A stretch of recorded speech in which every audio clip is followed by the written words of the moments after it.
Amid calls for a humanitarian ceasefire from the UN Secretary-General and the urgent need for agreed humanitarian corridors, the WFP head at pains to explain the costs of this war in broader terms for the international community.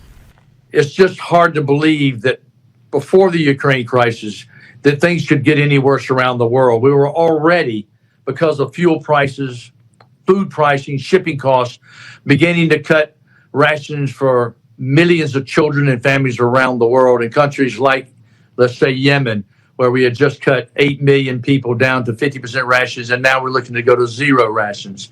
Niger, Mali, Chad, and I could go on and on and on. So now we're talking about a catastrophe on top of a catastrophe, because Ukraine, from the breadbasket of the world now to bread lines, we never would have dreamed anything like this would be possible. And it's not just decimating dynamically Ukraine in the region, but it will have global context impact beyond anything we've seen since World War II. He says they've reached about 1 million people in Ukraine and hope to reach about 2.5 million in the month ahead, but pointed to the millions more in need, calling for everything to be done to stabilize the food supply chain system. As you can imagine, the farmers are on the front lines fighting, and it's planting season for corn, maize right now for the next 4 weeks.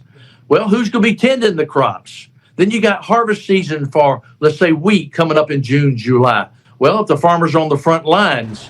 The UN says the worst case scenario has been reached and in some areas surpassed. The global impacts of this war are becoming clearer as each day of this conflict continues.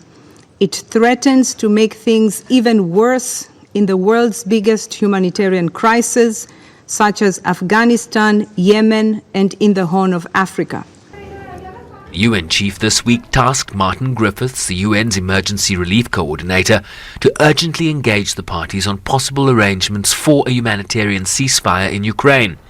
He's expected to travel to the region within days. Sherwin Bryceby's SABC News, New York.